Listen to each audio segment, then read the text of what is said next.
Hello everyone. Welcome to Curse Chronicles, and I'm here to help you unwind tonight. I know many of you use this video to fall asleep, so before we begin, take a moment to like this video and subscribe to the channel. It really means a lot. Now get comfortable, relax, and let the sound of the rain guide you as we dive into tonight's stories, sweet dreams, or perhaps something more chilling awaits. A small, quiet town named Fairbrook has lived under the shadow of a dark legend for decades. The legend speaks of a sinister clown who appears every 20 years, abducting children without a trace. Parents warn their kids to stay inside at night, especially during the fall, when the disappearances have historically occurred. Some say it's a ghost, others believe it's a man in disguise, but no one has ever caught him. The authorities have long dismissed it as hysteria, but as the anniversary approaches, a new wave of fear grips the town. Fairbrook was the kind of town that looked peaceful on the surface, but underneath, it carried a chilling past that no one dared to speak of too openly, as though giving voice to the terror would summon it back. Nestled between vast, whispering cornfields and surrounded by thick woodlands, the town felt isolated from the rest of the world, an eerie little pocket of rural America where time seemed frozen in an era of old traditions and lingering fears. Though many of its citizens tried to lead normal lives, an unspoken rule dictated their existence. Never let your children out alone, especially in late September, when the nights grew longer and the air carried a strange, almost suffocating stillness. This unshakable fear stemmed from a legend so deeply embedded in the town's history that it had become a hushed truth, passed down from one generation to the next like an inherited nightmare. Every 20 years, like clockwork, a child would vanish without a single clue left behind, their names forever whispered with grief, their faces etched into the memories of the town like scars that would never fade. The stories were always the same. Children who had wandered off, even for a moment, only to disappear into the night, leaving behind nothing but a chilling sense of absence. But what made these disappearances even more horrifying was the tale that came with them. A tale of a grinning figure that lurked at the edges of town, dressed in oversized shoes and wearing a painted-on smile that was anything but friendly. The locals called him the Painted Man, though older generations knew him by a different name, Harlequin Jack. He was a clown, but not the kind that brought joy. Instead, he was the kind that haunted dreams, his presence an omen of dread that sent shivers down spines and kept parents awake at night. Some claimed he was a ghost, a remnant of a forgotten evil that refused to die, while others believed he was something far worse, a living, breathing monster who had perfected the art of vanishing without a trace. Police investigations never led anywhere, and over the years, frustration turned into hopelessness, and hopelessness turned into quiet acceptance. It was easier to dismiss it as folklore, a cautionary tale meant to scare children into obedience. But deep down, everyone knew better. The town's elders spoke in whispers about the past, their eyes clouded with memories they wished they could erase, recounting the times they had seen something in the distance, something that did not belong. It always began the same way, strange laughter drifting through the night air, faint at first, barely noticeable, but soon growing louder, closer, until it felt like it was right outside your window. Then the flickering of streetlights, as though something was passing beneath them, disrupting their glow with each slow, deliberate step. And finally the calling, soft, melodic, almost playful, but filled with something so unnatural that it twisted the stomach with unease. The first abduction on record dated back to 1902, when a little girl named Eleanor Graves was taken while playing outside her home. Her doll found abandoned on the cobblestone path leading to the woods. Then came the others, each case occurring precisely 20 years apart. 1922, 1942, 1962, each leaving the town more broken than before. In 1982, a young boy named Thomas Whitaker disappeared while riding his bike home from school. His mother swore she had seen a tall figure standing by the old well at the town's edge, watching him with an unsettling stillness. By the time she rushed outside, Thomas was gone, and all that remained was a single red balloon tied to his abandoned bicycle. Then in 2002, it happened again. This time, a girl named Emily Hart, last seen leaving the local fair. Some witnesses claimed they had seen her speaking to a man dressed as a clown near the carousel, his bright costume blending into the festival's chaotic lights, making him just another performer in the crowd. But when the fair shut down for the night, Emily was nowhere to be found, her disappearance sparking hysteria, yet no answers came. The cycle was undeniable, and now, in 2022, the town braced itself for what they all feared. Another child would be taken. The streets were emptier, the playgrounds abandoned, the once lively autumn festivals canceled in fear of what lurked in the shadows. Yet, despite all precautions, there was an overwhelming sense of helplessness because no matter what they did, the painted man always returned, and this year would be no different. As the town braces for another abduction, a young boy named Noah Carter goes missing. His parents report that he was last seen playing in their backyard, but by the time his mother called him in for dinner, he was gone. The only clue left behind is a single red balloon tied to the swing set. Panic spreads throughout Fairbrook, and whispers of Harlequin Jack resurface. The authorities launch a desperate search, but as with past disappearances, there are no signs of struggle. Noah has vanished without a trace. The Carter family lived on the outskirts of Fairbrook, their modest home nestled between the looming cornfields and the silent woods that stretched beyond the town's limits, a place that had always carried an unsettling air, though no one openly acknowledged it. Noah Carter was a bright, adventurous 8-year-old boy, full of boundless curiosity and an innocent fearlessness that often made his mother nervous, especially as the eerie anniversary approached. His parents had been extra cautious in the past weeks, forbidding him from wandering off alone, ensuring he was always within sight, but none of it mattered when the inevitable finally happened. It was a crisp September evening when Noah disappeared, the sun sinking below the horizon in a haze of orange and violet as his mother called him in for dinner. The backyard was eerily quiet, save for the rhythmic creaking of the swing set swaying in the breeze, but Noah was nowhere in sight. At first, his parents assumed he had wandered into the house without them noticing, but when they checked his usual spots, his bedroom, the garage, the treehouse his father had built for him, they found nothing but an unsettling emptiness. The backyard, once filled with the sounds of his laughter, now felt impossibly still, as if the world had momentarily stopped. Then his mother saw it, a single red balloon tied delicately to the swing where he had been playing just moments before, its string twisting slightly in the evening air. Her breath hitched in her throat as dread clawed its way up her spine, her mind instantly racing back to the stories she had tried so hard to dismiss as paranoia. She rushed toward it, fingers trembling as she yanked the balloon free, as though doing so would somehow undo what had just happened. But the moment she turned back to the house, she knew with a sinking certainty that it was already too late. Noah was gone, and deep down, she knew he wouldn't be coming back. Within minutes, the police were called, their flashing lights piercing through the dim evening as officers combed the property, their voices sharp with urgency. The search extended into the nearby fields, through the woods, along the quiet streets of Fairbrook, but there was nothing, no footprints, no struggle, no sign of forced entry.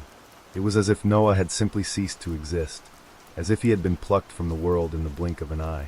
The town erupted into chaos, fear gripping the hearts of parents who clutched their children tighter, locking their doors, whispering prayers into the night as the old legend resurfaced like a specter from the past.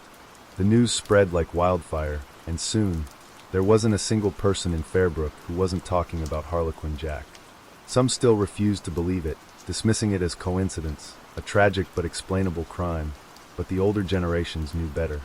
They had seen this before, lived through it, mourned for the lost children whose names were now etched into the town's history like ghostly echoes of a horror that never truly ended. Detective Michael Graves, a local officer whose own grandfather had witnessed the abduction of Eleanor Graves decades ago, took charge of the investigation, his skepticism wavering as he examined the details. It was too perfect, too precise, too much like the past cases to be anything but deliberate. The balloon, the lack of evidence, the way it happened just as the pattern predicted. It was as if something was toying with them, following a script written long before any of them were born. As night fell over Fairbrook, an unsettling realization settled over the town like a thick fog. Noah was gone, and if history was any indication, he would never be found. But there was something else, something even more disturbing. For the first time, someone claimed to have seen something. An old man who lived near the Carters' home swore he had glimpsed a figure standing by the edge of the woods just moments before Noah vanished. He described it as tall and thin, wearing something bright, something that didn't belong in the darkness. When pressed further, his voice faltered, his eyes darting around nervously as he whispered. It was him, the painted man. He's back. With Noah Carter missing and fear gripping Fairbrook, the town rallies together in a desperate attempt to find him before it's too late. Armed with flashlights, weapons, and old legends, search parties comb the woods and abandoned buildings, convinced that Harlequin Jack is no mere myth. Detective Michael Graves leads the investigation, but the deeper they dig, the stranger things become. More people come forward with sightings, shadowy figures at the edge of town, eerie laughter in the night, and a mysterious music box tune floating on the wind. As panic escalates, the town teeters on the edge of hysteria, and the line between reality and nightmare begins to blur. Fairbrook had always been a quiet town, but now, silence had taken on a different meaning. It was no longer peaceful, but suffocating, a heavy, oppressive weight that settled over its people like a storm waiting to break. Ever since Noah Carter's disappearance, the town had changed overnight. Its streets once filled with life now empty, its playgrounds abandoned, its doors bolted shut long before the sun even began to set. But the fear that had paralyzed the town soon gave way to something else: anger. A growing, festering rage bubbled beneath the surface, an unspoken agreement forming among the people of Fairbrook. This time, they would not sit idly by and wait for another child to be swallowed by the darkness. This time, they would hunt the monster that had haunted them for over a century. It began with small groups, fathers and older brothers gathering in hushed meetings at the local bar, their voices low but determined. They spoke of Harlequin Jack as though he were real, as though the old stories had finally broken free from the realm of folklore and stepped into the present. "Someone is doing this," they murmured. "Someone in town, and we're going to find him." Soon, the search parties were formed, men armed with flashlights, baseball bats, and hunting rifles, their boots crunching against the dry leaves as they scoured the outskirts of Fairbrook. The woods, dense and endless, swallowed them whole as they moved in teams, calling Noah's name into the darkness, their voices swallowed by the wind. But no matter how far they searched, no matter how many miles they covered, there was no sign of the boy, no footprints, no tattered clothing, no evidence that he had ever been there at all. The only thing they found, resting at the base of an ancient oak tree deep in the woods, was a single, dust-covered clown shoe. That was when the stories started again, more people claiming to have seen something in the days leading up to Noah's disappearance. A teenage girl swore she had spotted a man standing in the alley behind the diner where she worked, his face hidden by the dim glow of the street lamp, his shoulders shaking with what she could only describe as laughter. An elderly woman insisted she had heard music, an old carnival tune, drifting through the air late at night, coming from somewhere deep within the abandoned fairgrounds that had been shut down for years. But the most unsettling report came from a boy no older than 10, who, through trembling lips, told his parents that he had seen a clown standing outside his window the night before Noah vanished. "He was smiling at me," the boy whispered, but his mouth wasn't moving. As these accounts piled up, hysteria took root in Fairbrook. People stopped trusting their neighbors, glancing over their shoulders with suspicion. Rumors spread like wildfire. Some believed Harlequin Jack was real, a ghost cursed to return every 20 years, while others were convinced it was a person, someone who had been living among them all this time, hiding in plain sight. Detective Michael Graves, desperate for answers, pored over every record he could find, digging through dusty police files and forgotten town archives, searching for a clue, anything that might explain how the abductions had remained unsolved for so long. And that was when he found something that made his blood run cold. Every 20 years, without fail, one child was taken. But what no one had ever noticed before was that every disappearance coincided with the arrival of a traveling circus that passed through Fairbrook like clockwork. A circus that had once been famous for its star performer, a clown known as Harlequin Jack. Detective Michael Graves delves deeper into the town's archives, uncovering the disturbing history of a traveling circus that visited Fairbrook every 20 years. The circus, once known as the Grand Harlequin Spectacle, was infamous for its macabre performances, featuring unsettling clowns and bizarre illusions. Among them was a performer named Harlequin Jack, a man whose identity remains unknown. Witness accounts from over a century ago speak of children being mesmerized by his performances, only to vanish soon after. The circus disbanded mysteriously in the 1920s after a tragic fire, yet every 20 years, the disappearances continue, suggesting that Harlequin Jack never left. As Graves pieces together the horrifying puzzle, a chilling realization sets in. The circus may be gone, but Harlequin Jack remains, waiting, watching, and choosing his next victim. The records were old, yellowed with age, brittle beneath Graves' fingertips as he turned the pages with care, his eyes scanning the faded ink, heart pounding with each new discovery. The Grand Harlequin Spectacle had once been one of the most infamous traveling circuses in the country, drawing crowds with its eerie, dreamlike performances that teetered on the edge of nightmare. Posters depicted wide-grinning jesters, contortionists twisted into impossible shapes, and a ringmaster whose eyes seemed too hollow, too lifeless, for a man meant to bring joy. But among them, always standing slightly apart, was a single figure, a clown dressed in harlequin-patterned attire, his face painted into an exaggerated grin that never quite reached his cold, soulless eyes. His name was listed only once in the records, Harlequin Jack, though no mention of who he truly was or where he came from could be found. The circus had first arrived in Fairbrook in the autumn of 1902, and almost immediately, strange rumors began circulating among the townspeople. Witnesses spoke of flickering lights in the woods at night, of eerie music playing long after the tents had been taken down, of children speaking in hushed voices about a man who could make things disappear, toys, pets, and eventually people. The first documented disappearance was Eleanor Graves, a 7-year-old girl who had attended the circus with her parents. They recalled seeing her staring wide-eyed at Harlequin Jack's performance as if entranced, her tiny hands clutching a red balloon he had given her. She had laughed when he whispered something in her ear, then vanished hours later, as if she had been plucked from existence. The pattern continued, with the circus returning every 2 decades, each visit marked by the loss of a child.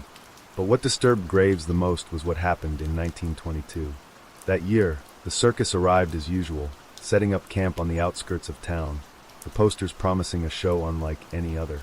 But before the final performance could take place, a fire broke out in the dead of night, consuming the main tent in an inferno so intense that it could be seen from miles away. The cause was never determined, though some whispered that it had not been an accident. By morning, the circus was gone, its members having vanished into the wind, leaving behind only ashes and unanswered questions. The circus never returned, and yet, the disappearances never stopped. Graves felt the weight of the revelation settle over him like a suffocating shroud. If Harlequin Jack had perished in that fire, how was it possible that every 20 years, another child still disappeared? The rational part of his mind demanded logic, an explanation rooted in reality, but the deeper he dug, the more the lines blurred. There were accounts, scattered in old diary entries and forgotten police reports, of people seeing something in the years after the fire.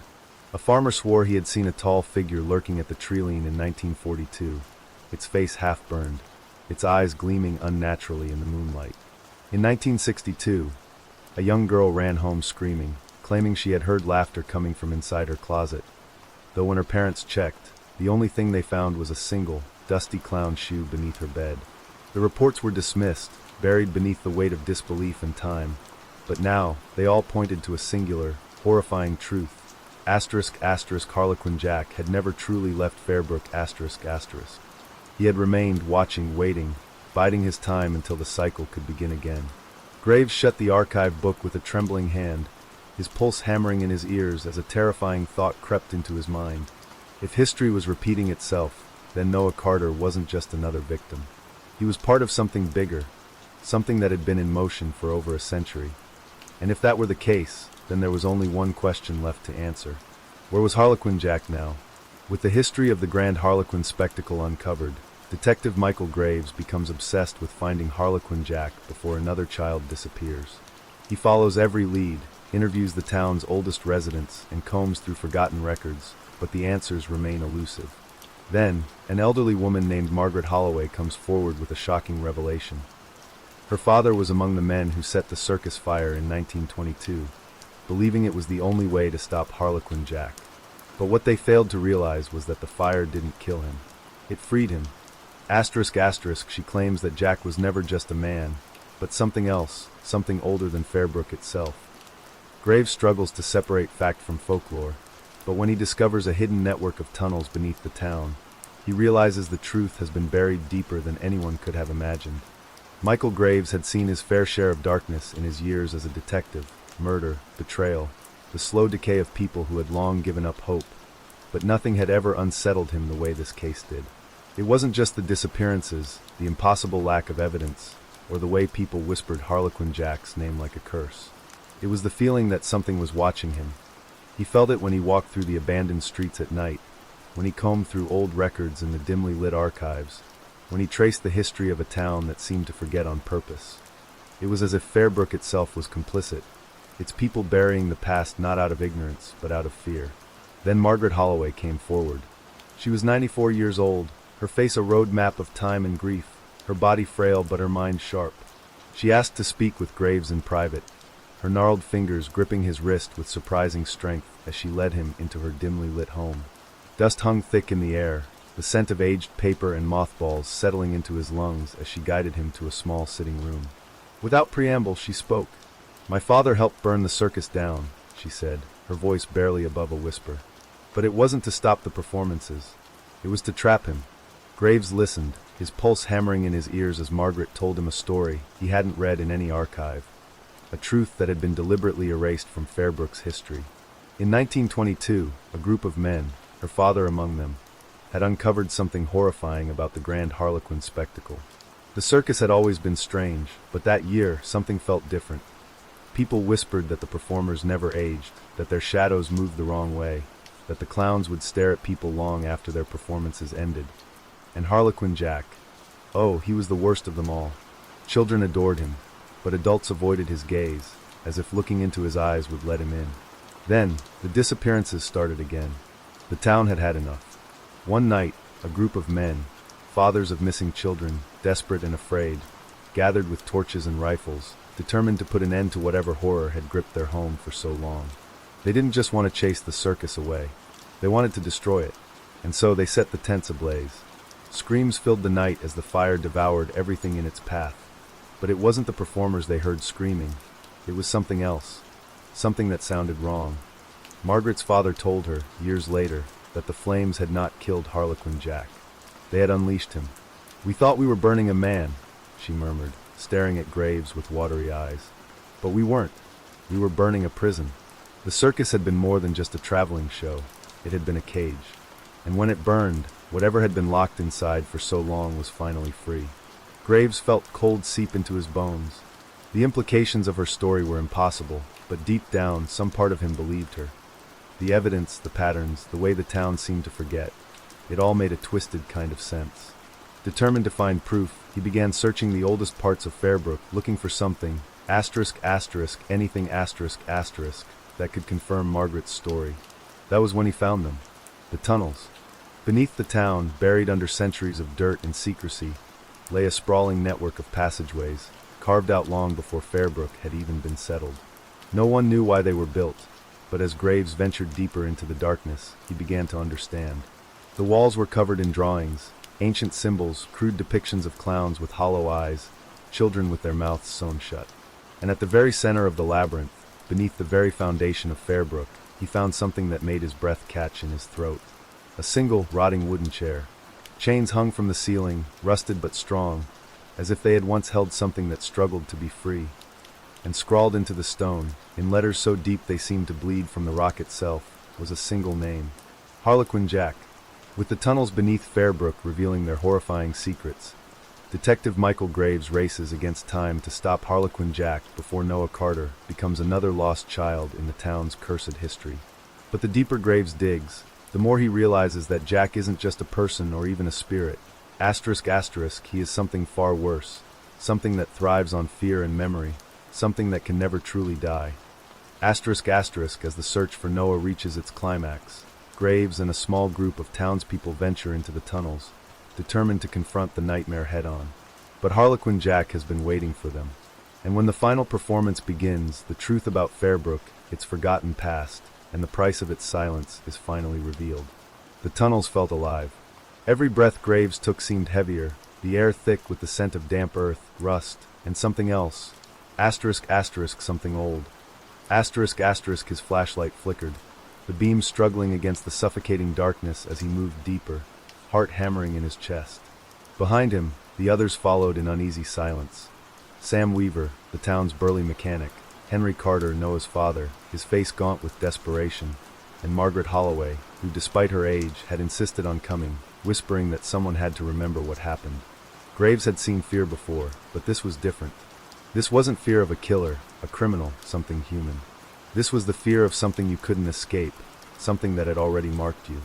As they ventured further into the labyrinth, the symbols on the walls became more detailed. Drawings of wide-grinning clowns, of people with hollow eyes, of children vanishing into the darkness while laughter echoed all around them. The deeper they went, the colder it became, the air laced with whispers just beyond hearing. Graves forced himself to ignore it. It's just in your head, but was it? Then they found the first mirror. It stood in the center of a forked tunnel, covered in grime but eerily intact, its surface reflecting more than just their trembling figures. Graves felt his stomach tighten as he stepped closer. The mirror was wrong. In its warped glass, their reflections didn't quite match. Henry Carter's mouth moved as if he were speaking, but no sound came out. Sam Weaver's shadow stretched in the wrong direction. And Margaret's reflection was smiling. "Turn away," she whispered. "Don't look too long." Graves yanked his gaze away, his pulse hammering. But Henry Carter didn't. "Noah," he croaked, stepping forward. "I see." The laughter began. It started as a faint chuckle, barely audible over the sound of their own panicked breathing. Then it grew, low and guttural, rising from the walls, from the floor, from the very air around them. It surrounded them, mocked them, filled their heads until they wanted to scream just to drown it out. And then the singing started. Round and round the children go. Where they stop, nobody knows. The flashlight flickered off. Panic surged through Graves as he fumbled with it. But the darkness was too thick, too absolute. The laughter grew closer, the song more distorted, warping into something inhuman. And then, the carousel lights snapped on. The tunnel had changed. They were no longer in the suffocating passageways of Fairbrook's underbelly. They were in a circus tent, a massive, grotesque replica of the grand Harlequin spectacle. The air reeked of stale popcorn and decay, the floor sticky with something too dark to be dirt. The tent flaps rippled, though there was no wind, and in the distance, a carousel spun slowly, its music box melody warped and broken. And at the center of it all, standing beneath the glow of flickering stage lights, was Harlequin Jack. His suit was old, tattered but pristine, its checkered patterns shifting as if they were alive. His grin was painted wide, lips cracked and peeling, but his eyes, his eyes were black pits, endless, hungry voids that seemed to devour the light around them. "Welcome," Jack whispered, bowing deeply. "You're just in time for the final act." Henry Carter screamed. Graves barely had time to turn before Carter was yanked backward, dragged into the darkness by unseen hands. His screams echoed through the tent, twisting into laughter, then silence. Sam staggered back, hands shaking, but Margaret didn't move. She was crying. "I'm sorry," she whispered. "I tried to forget, we all did, but he never lets us." Jack tilted his head. "Of course not, Margaret. If you forget the performance, how will you ever applaud?" Then he moved. Graves had drawn his gun before he even realized it, but it didn't matter. Jack wasn't walking. He was flickering, jerking forward in unnatural bursts, like a puppet with its strings cut and rewoven. The air shattered around him. Laughter splitting through the tent as unseen hands yanked Sam Weaver off his feet, pulling him into the carousel's spinning horses. His scream was lost in the music. Graves fired. The bullet never hit. Jack was already behind him. A cold hand clamped over his shoulder, and suddenly he wasn't in the circus anymore. He was standing on Fairbrook streets, but they were empty, abandoned, frozen in time. The sky above was wrong, too bright, too dark, shifting like static on an old television. And all around him, shadows moved, faceless, empty people watching, waiting. And at the center of it all, holding a red balloon, was Noah Carter. "Noah!" Graves ran forward, but the closer he got, the further the boy seemed. His lips moved, but his voice wasn't his own. "You can't save him," Jack's voice echoed. Then the ground collapsed. Graves fell, spiraling through an endless void of screaming faces, laughter ringing in his ears, and then darkness. When he woke, he was in the tunnels again. Alone. No circus. No Jack. No Noah. Just the sound of a music box playing in the distance. And a single, dust-covered clown shoe sitting beside him.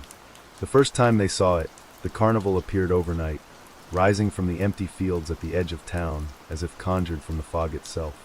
There had been no signs of construction, no workers or trucks, just an empty, barren lot one day, and a sprawling, neon-lit wonderland the next. The townspeople of Black Hollow should have been suspicious, should have asked questions, but something about the flickering lights and eerie calliope music dulled their concerns. The carnival felt wrong, but it was also irresistible. The towering striped tents stretched into the sky like skeletal fingers, their fabric rippling despite the still air. The carousel turned slowly, its chipped horses frozen in twisted expressions, their glass eyes gleaming with something that almost looked alive. And then there were the clowns, too many of them, drifting through the fairgrounds like puppets without strings. They never spoke, never broke character, their painted faces twisted into unnervingly wide grins that seemed to stretch beyond the limits of human skin. Their eyes were empty, pits of darkness that swallowed the neon light, and when they walked, it was silent.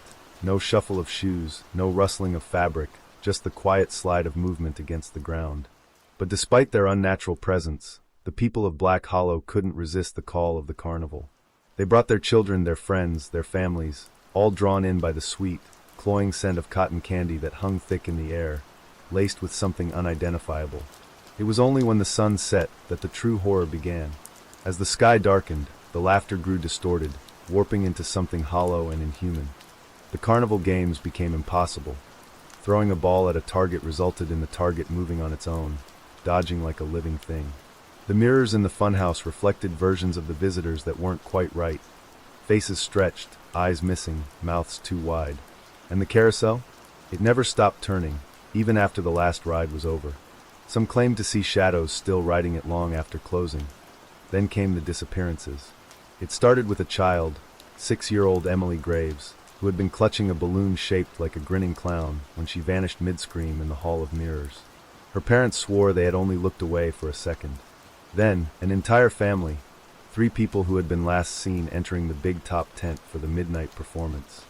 The tent was empty when searched, but a single object remained in the center of the stage. A tattered jester's mask, its hollow eyes staring at nothing. The next day, more were missing. Those who remained couldn't remember the carnival closing, couldn't remember leaving, as if their memories had been stitched together with gaps of static and unease. When the authorities finally arrived, the carnival was gone. No torn flyers, no trampled grass, just an empty field untouched, as if nothing had ever been there. The only evidence it had ever existed was the list of missing people, and the lingering laughter that some swore they could still hear when the wind blew just right. But the most horrifying discovery came days later, when an old man walking near the field found something buried just beneath the soil. A single, rotting clown shoe, and the unmistakable sound of faint giggling echoing from the earth. In the days following the carnival's disappearance, Black Hollow descended into a fog of confusion and paralyzing fear.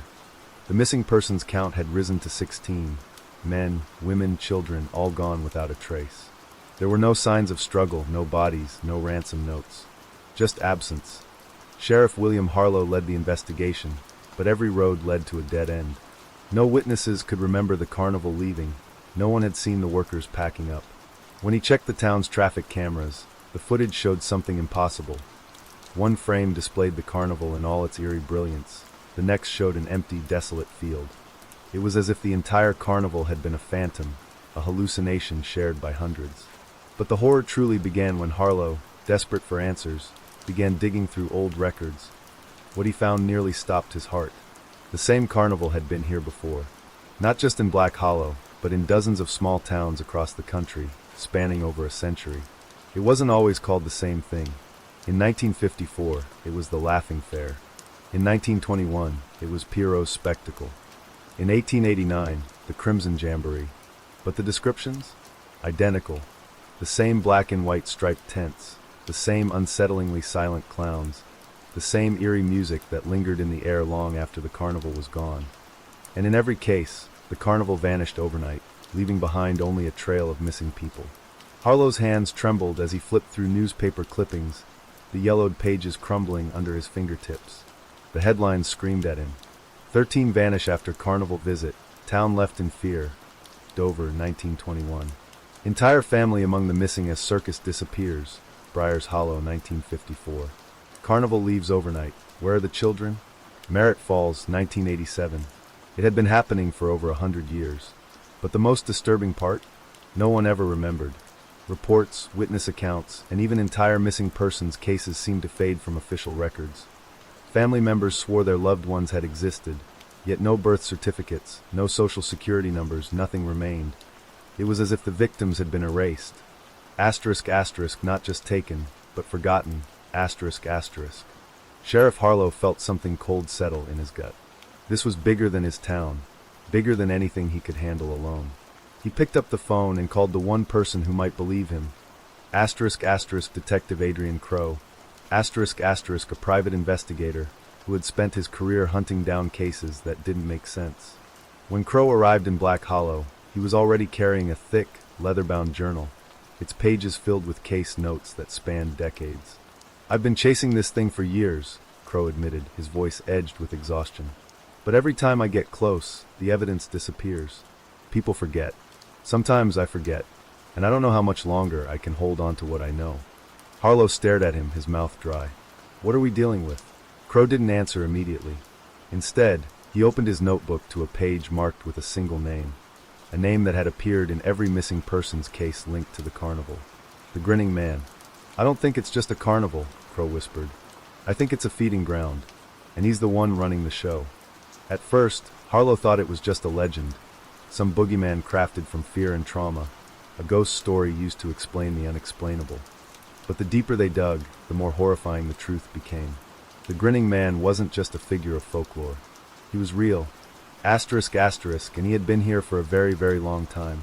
Descriptions of him varied, but one detail remained the same across all reports: his smile. A grin too wide for any human face. Teeth too white. Lips that never moved when he spoke. The earliest reference Crow found dated back to 1847, when a small mining town in Pennsylvania had vanished overnight, leaving only carnival flyers scattered across the empty streets.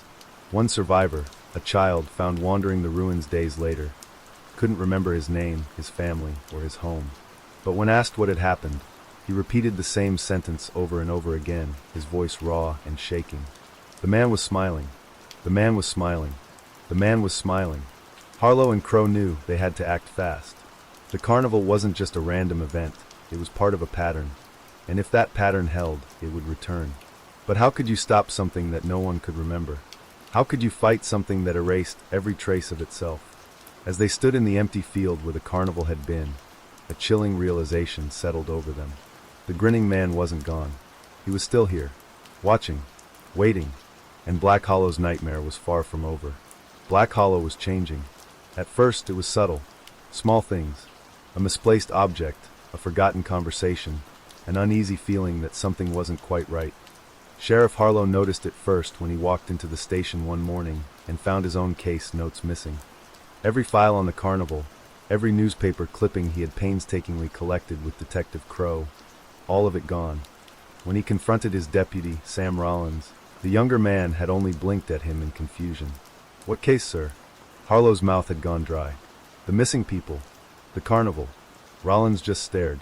"There was no carnival, Sheriff." Harlow had felt something cold and oily slither down his spine. It wasn't just the files. It was the town. People were forgetting. First, it was the missing people. Parents who had sobbed on his shoulder days earlier now blinked at him blankly when he asked about their children. Shop owners who had sworn they saw the carnival arrive now claimed they had never been to a carnival in their lives. It was as if their memories had been hollowed out, replaced with something else. Then came the laughter. It started with a chuckle. Someone in the grocery store, giggling under their breath for no reason. Then a woman on the sidewalk, shoulders shaking with silent laughter, though her face was blank, her lips pressed together. Children stood in their yards, eyes wide, smiling too much, their mouths stretched to unnatural proportions. And always, in the distance, the faint sound of carnival music. Detective Crow wasn't immune to it either. One evening, he called Harlow in a panic, his voice a ragged whisper. I think I'm losing it, Bill." Harlow gripped the phone. "What happened?" Crow exhaled a shaky breath. "I was going through my notes, trying to put everything together, and then I saw it." "Saw what?" There was a pause. Then, in a voice barely above a whisper, Crow said, "A clown. In my window." Harlow felt a chill crawl up his back. "I live on the 3rd floor, Bill." Harlow was already grabbing his gun. "I'm coming over." But when he arrived at Crow's apartment, the detective was sitting at his desk, grinning. Too wide. Lips cracked at the corners. The moment Harlow stepped inside, Crow's head snapped toward him too fast, too sharp. And he laughed. Not a normal laugh. Not a human laugh. It was too high-pitched, too shrill, too wrong. Harlow staggered back, heart pounding. "Crow!" His voice was shaking. The detective tilted his head and grinned. "I remembered," Crow said. "I remember everything now, Bill." Harlow swallowed hard. "What do you remember?" Crow leaned forward, his fingers digging into the desk. "It's not just the carnival." Harlow didn't move. "It's not just something that arrives, takes people, and leaves," Crow continued. "It never leaves." Silence. Crow's grin faltered for a moment, his eyes dark with something like terror. "I think," he exhaled shakily. I think the town has always been laughing, Bill. We just weren't listening before. Then Crow did something that made Harlow's blood turn to ice. He reached up to his own face and peeled back his skin. For a split second, Harlow saw what was underneath. White paint, a red nose, black, hollow eyes, asterisk asterisk. Then the world shattered. Harlow woke up on his couch. His head throbbed, his mouth was dry. His gun was still clutched in his hand. Had he been dreaming? He forced himself up, body aching. He needed to find Crow. He needed to. A flyer sat on his coffee table. Old, yellowed. The paper smelled like dust and rot. The letters were faded, but he could still make them out. Come one, come all, to the greatest show on earth. One night only, asterisk asterisk. Don't forget to laugh. He turned it over. Scrawled in Crow's handwriting was a single sentence. It's inside us now. Harlow felt his stomach drop. Outside, the wind howled, and underneath it, he swore he could hear someone chuckling. Sheriff William Harlow was unraveling. Days had passed, at least he thought they had. Time felt strange now, slippery, like something trying to escape his grip. The town was no longer just forgetting the carnival. It was becoming it. People moved differently, their motions too fluid, too unnatural. The way they turned their heads, the way their lips curled at the edges, it wasn't human. It was performance. A puppet show. And the worst part, no one noticed but him. When Harlow walked down Main Street, he could see them watching from behind windows, from store aisles, from the corners of his vision. Smiling. Always smiling. The laughter had grown. It echoed through empty buildings, crackled through dead telephone lines, seeped from doorways that should have been silent. And at night he saw them. Figures standing at the edges of the street, too tall, too thin, their striped suits hanging from their frames like sagging skin. Clowns, asterisk asterisk, not painted people, not costumes, but something else. Asterisk asterisk, something born of shadows and neon. And the worst of them? The tallest, the one that had been in Crow's notes. The smiling man. He was never close, not yet. Always at the far end of the road, always where the streetlights flickered. But Harlow knew, asterisk asterisk, knew down to the marrow in his bones, that he was watching, asterisk asterisk. And he was getting closer. Harlow had locked himself in the station, his only sanctuary.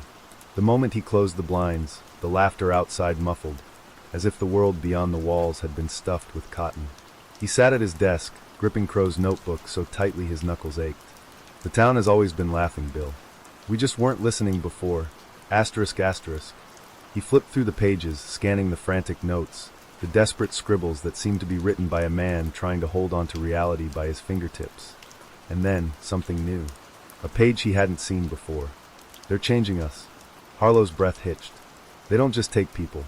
They leave replacements. Asterisk asterisk. His heart pounded as he read the next line. The words underlined so violently the paper had torn. Check their mouths.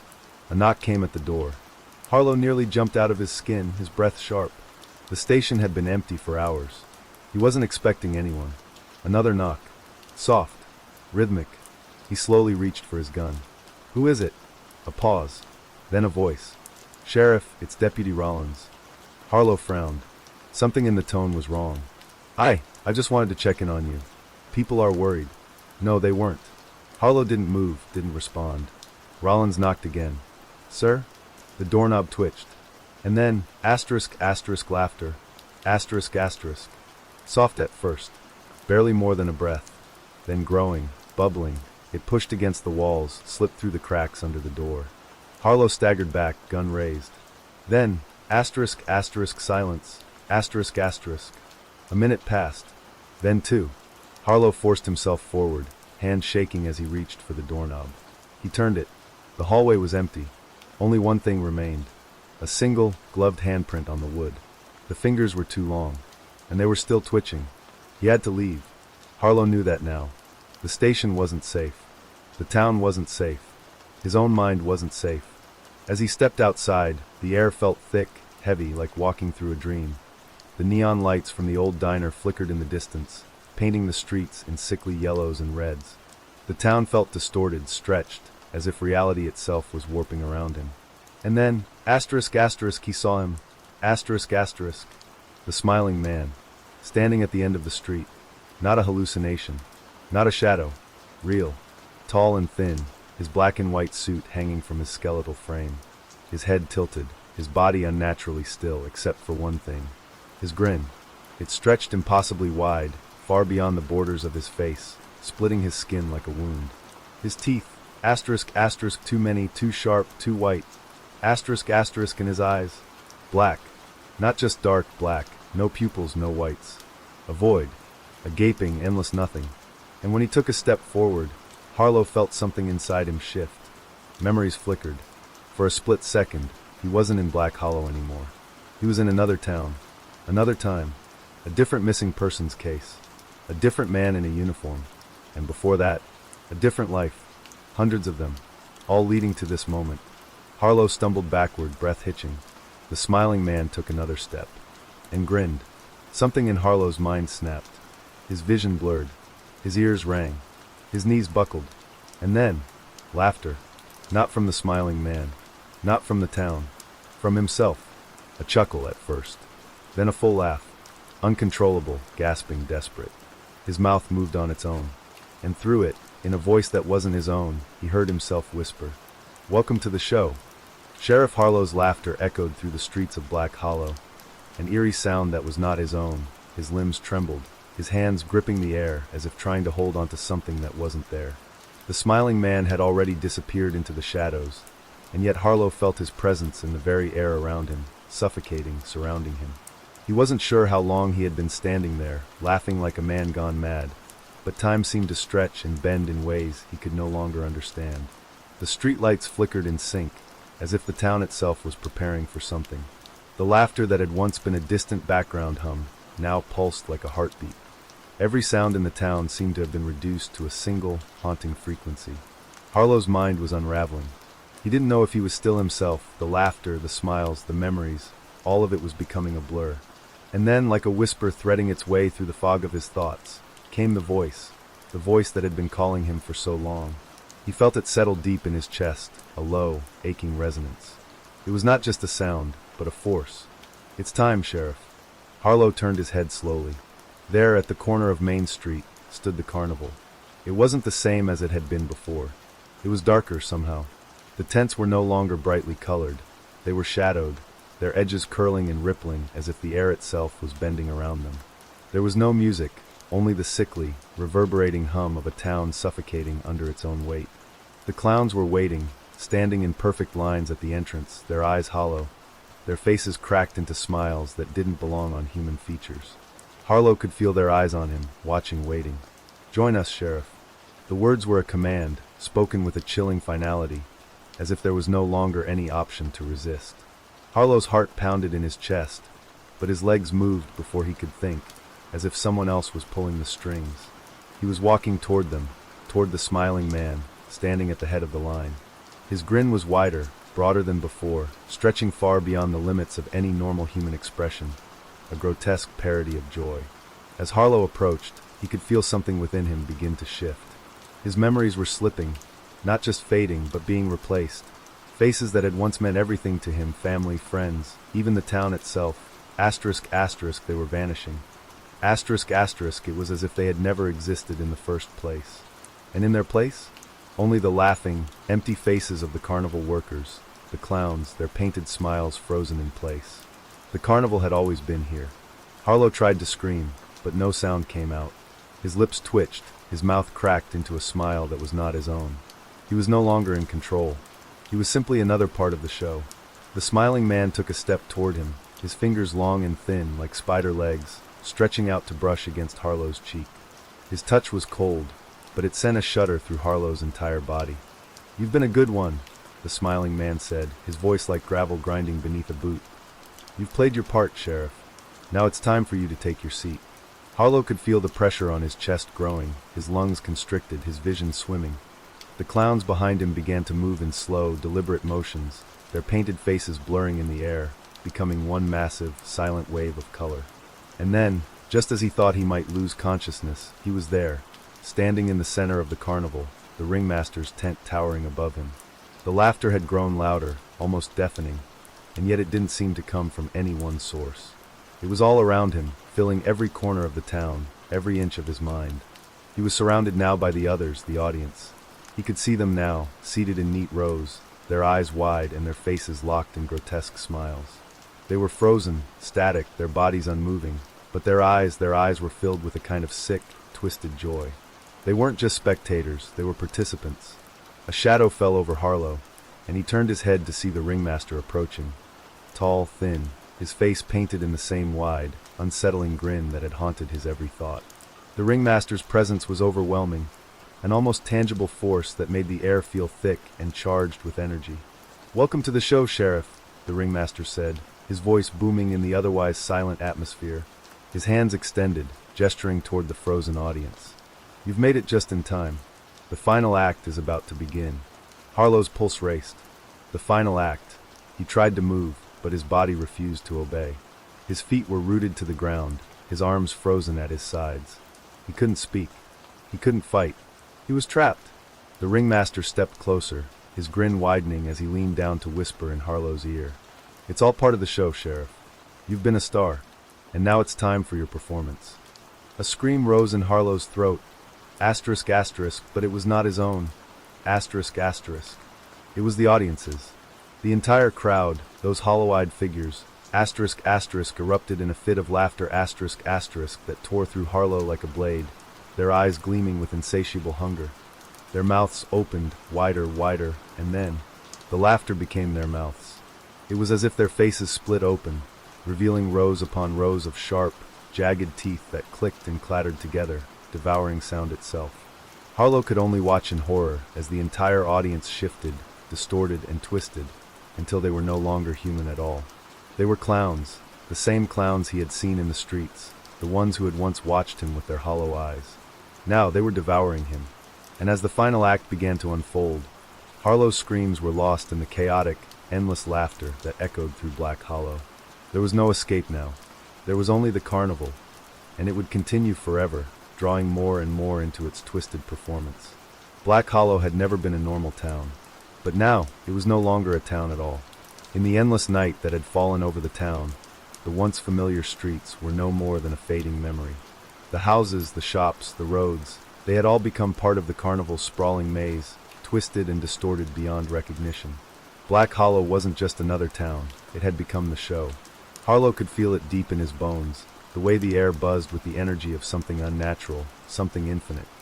The carnival had always been here, waiting, lurking, and now it had consumed the town entirely. There was no escape, no way to fight it. Asterisk, asterisk, it was now the very fabric of reality itself. Asterisk, asterisk. His body, once his own, now moved with the same jerky, puppet-like motions that the other carnival performers made. His arms lifted, his legs twitched, his mouth stretched into a grin that was far too wide. His every movement felt alien, as if he was simply playing out a part that was no longer his to control. He wasn't Sheriff Harlow anymore. He wasn't even a man. He was simply one of the performers. Around him, the clowns continued their routines, their endless performances for an audience that no longer existed. The crowd was now a mass of shifting shapes, their faces blank and empty, their eyes locked in eternal, manic smiles. But it wasn't just the performers who had changed, it was the audience too. The people of Black Hollow, every single soul that had once lived here, had been transformed. They had become part of the carnival, bodies warped into grotesque, cartoonish forms, faces frozen in terrifying, grinning masks. They moved in perfect synchrony, clapping their hands, stomping their feet, laughing, always laughing, asterisk, asterisk, always smiling, asterisk, asterisk. And in the center of it all, towering above the madness, stood the smiling man. Harlow saw him now clearly. He had always been there, in the shadows, in the distance, but now he was everywhere. His face, no longer human, had become the mask of the carnival itself. It was the final mask, the one that had consumed all others, the one that had merged with the carnival's endless performance. The smiling man's eyes glowed, not with malice, but with an unholy satisfaction. His grin stretched across his entire face, too wide to be real, too stretched to be human. His fingers twitched as he beckoned Harlow closer, and Harlow couldn't help but move. He stepped forward, drawn in by some invisible force, his legs carrying him despite every instinct screaming to turn and run. "You've been a good performer, Sheriff," the smiling man said, his voice a low rumble that seemed to shake the ground beneath Harlow's feet. "A very good performer." Harlow tried to speak, but his mouth refused to obey him. He couldn't ask questions. He couldn't beg. His thoughts were disjointed, lost in the constant thrum of carnival music, the distant, maddening laughter, and the screeching joy that filled his mind like static. The smiling man's eyes gleamed. "You are the final act, the last part of the show." A deafening cheer erupted from the audience, though their voices were distorted, overlapping with an unnatural sound that was more like a shriek than a cheer.